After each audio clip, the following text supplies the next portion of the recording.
So the 2021 NBA Finals have been set between the Milwaukee Bucks and Phoenix Suns. So today we're going to be giving a preview and our predictions for the NBA Finals. Starting off, if Giannis does not play, I will probably say Suns in 5, but if Giannis does play, I'm saying Suns in 6. Now I'm assuming that he will be playing because, of course, if the Hawks did win Game 6, that would result in the Game 7, and there was rumors that he would have been gave the green light to play in that Game 7 versus Atlanta if the Hawks won. So it gives me the feeling that he probably will play in Game 1, and assuming he won't get injured again, he will probably play the whole entire series of the finals. If you look at these two teams, they are matched up interestingly because you look at the Bucks, and their two best players are, of course, forwards between Khris Middleton and Giannis. And then you look at the Suns, and their two best players are guards between Chris Paul and Devin Booker. There are some questions that each team are going to have to handle before, going into the series, being like this. Are the Suns going to be able to handle Giannis?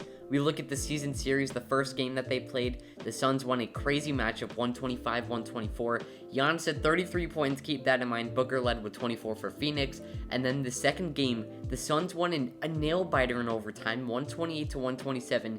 Giannis had 47 points and 15 rebounds.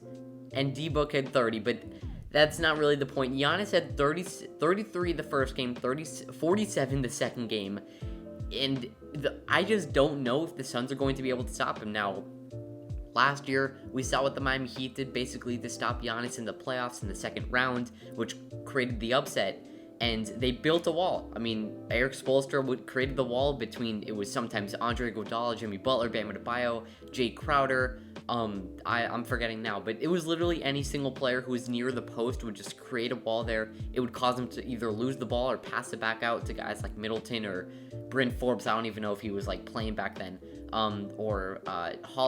Eric Bledsoe or somebody to just shoot up a contested three. And I think that the Suns should be able to do that between Mikal Bridges and Jay Crowder once again now with Phoenix, and DeAndre Ayton in there too, even with Devin Booker and Chris Paul. Honestly, whoever's out there on the court should be able to create a wall to stop Giannis just like the Heat did last year. But of course, it's not really as easy as it sounds. But I think that Mikal Bridges I'm guessing it's going to be DeAndre Ayton possibly, it's probably going to be Jay Crowder who's on him at the start of the game, and they're going to start to end up double teaming him between with Mikal Bridges or DeAndre Ayton or somebody. But I think that there definitely will be some big matchups in this series that'll determine who comes out on top. I mean, we start out with just the point guards in this series, Chris Paul and Jrue Holiday.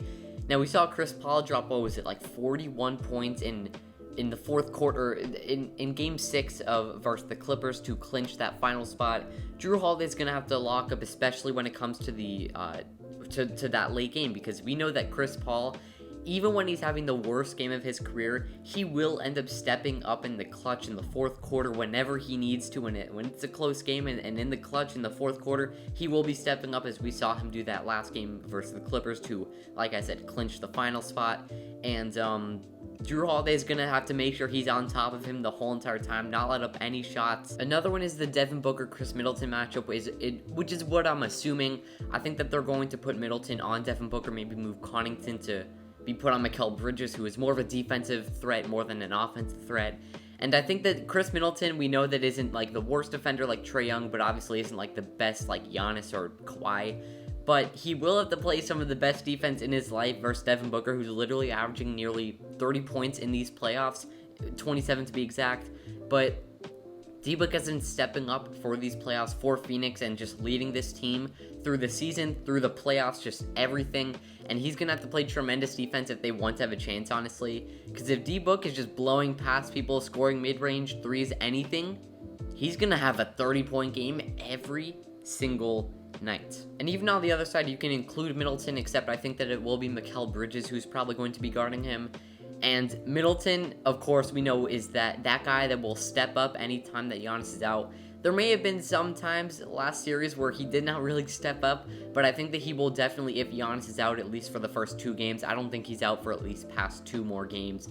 But I think that, like I said, Mikal Bridges is probably going to be playing on Khris Middleton on defense, have D-Book on Pat Connaughton maybe, as of course Mikal is probably, you could probably say he's the best defensive player on that team. But Chris Middleton is definitely, like I said, a stud who's averaging 23 in the playoffs, and he could have a 20-point night any single day. So Mikal Bridges is gonna have to lock him up and hope that maybe that he doesn't have to pull off of him to guard Giannis to start that double team and leave Middleton open, because he can hit literally a 3 if you're right up on him. So he's definitely going to hit any open shots he gets. And then between the bigs, it goes between Jay Crowder, DeAndre Ayton, Giannis, and Brook Lopez, because I think that they're going to definitely be switched on and off a lot throughout the series. I think it's going to start out with Jay Crowder on Giannis. They're going to end up bringing some double team from somewhere, and I think in the end of the play, there could be some switches that'll put DeAndre Ayton onto Giannis and put Jay Crowder onto Brook Lopez. The problem to me isn't really, I mean, the problem could definitely be Jay Crowder trying to guard Brook Lopez with that height advantage, of course, but a problem on that switch would definitely be DeAndre Ayton on Giannis. I'm not sure if he can really catch up with him, but who knows, honestly. I mean, maybe DeAndre Ayton proves me wrong and he can actually step up and take the job onto Giannis. But in the end, dude is averaging nearly 30 points, if not more. I can't really remember in these playoffs. So it's going to be tough. And between the big matchup with Brook Lopez, we saw him step up in the playoffs when Giannis was out. Had his 31, I think, career high, literally 30. What was it, like 33 or 39? I can't really remember what it was. But he definitely did step up when Giannis was out. And the question that I do have for Milwaukee is whether the Bucks can or cannot keep up with that pick and roll matchup. Like I said earlier in the video, the Suns are a star guard team between Devin Booker and Chris Paul. They do have obviously some talented big in DeAndre Ayton, who can definitely get that pick and roll. He does not have that three-point range yet, just like Brook Lopez does, but he can definitely do that pick and roll with Devin Booker or Chris Paul, where he can get that lob.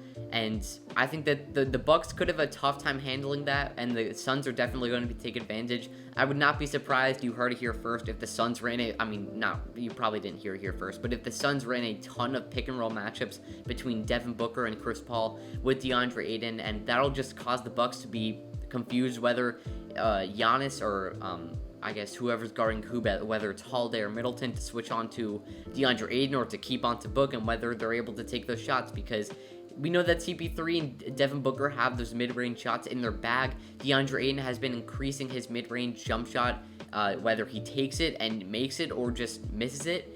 He's been taking a lot of those shots, and he's actually been hitting a lot of them. So it's going to be fun matchup series to see the Suns and the Bucks face off. But in my prediction, I think that Giannis will be playing the whole entire series, and I'm taking the Suns in 6 games. Anyways, that will wrap up the video. Hope you guys enjoyed. And let me know who you have winning the finals. Let me know in the comments down below. Either way, that'll wrap up. Hope you guys enjoyed. Peace.